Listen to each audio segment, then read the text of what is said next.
Hi everyone. Alright, this is 1:30:16. I'm going to review what we did a little bit in class on Friday. This isn't the exact order that we did it in class, but let me go over some things. First of all, here we're talking about some hardware and some terms we'd want to be able to use with hardware. Memory is a location that stores the things that we're currently using, like which programs we're using and what data we currently have. The processor does the work. It uses the program instructions and manipulates the data. Input, process, output. Storage we keep for permanent storage, or at least long-term storage, and here we're talking about a hard drive. Internally, there's an electronic bus. It's a path that everything moves along. Information moves in and out to the processor, in and out to memory, and in this case we can bring it off of the storage. And we could have other storage devices like a DVD or maybe a flash drive that we put in the computer. Now, internally in here, we load software. Let's say we're running Microsoft Office. We have that in memory, and then in memory also would be the word processing file that we're actually processing. And as we're working on it, instructions go to the processor and back to memory. And then when we say save, it goes out and saves our data out on the storage. We measure 16 gigabytes, for example, might be how much memory is in a device.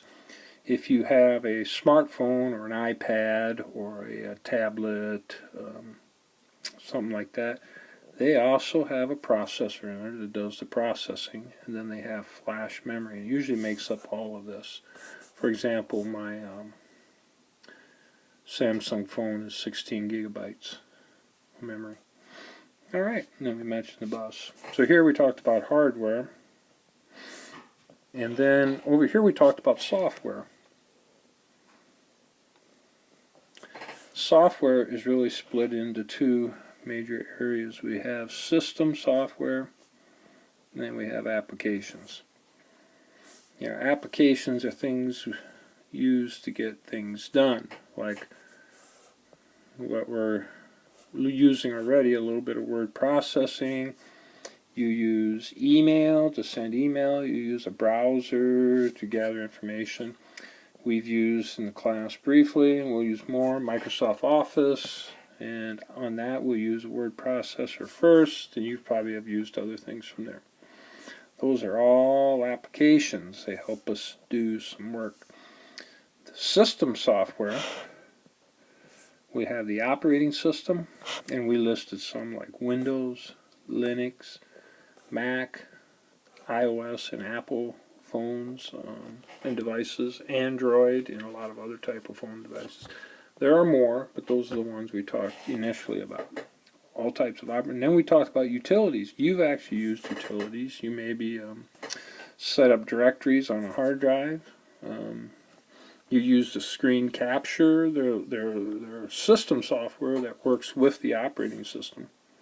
And we'll often refer to the operating system as the OS. We talked a little bit about extensions, like these stand for a Microsoft Word document. JPEG and a TIFF is pictures. MP3 would be audio. We talked a little bit about that. Software, more general software or software horizontal, you can use anywhere within a business.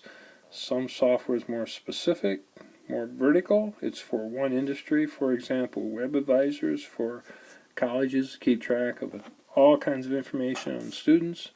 That stuff can cost as high as, I think, web advisors around $750,000 to buy that software, and then there's an expense to update it every year. Software is important. Alright. On this slide, I think I like to think this is a good way to represent how we interact between software and hardware. Okay, so hardware, remember, you got storage, and you got the processor, you got memory, and all those things interacting. What deals with the hardware, what deals directly with the hardware, is the operating system. The operating system deals directly with the hardware. And then, I talked a little bit about this, we have the user interface that allows you to communicate throughout, between all the way through. That communication would be more like an expert. A user would just look at this outline layer, and the outside layer would be where our application is. Our applications. Okay? So most people see the app, and they don't care about everything else inside here. Okay? But as we get to be more experts, we're not only going to be users, see the app, but we'll also understand how to do more with the technology, all the way into maybe even some simple things with the hardware.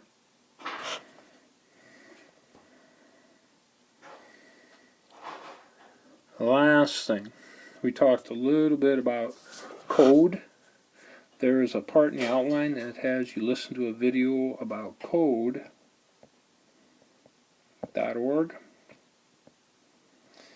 It's a nonprofit promoting computer science, CS, computer science in the world. And they're making some headway. It looks like there's going to be more legislation here more recently now dealing with schools. And here they're thinking mostly K through 12, offering more computer science or computer science oriented classes with allowing students to learn how to code.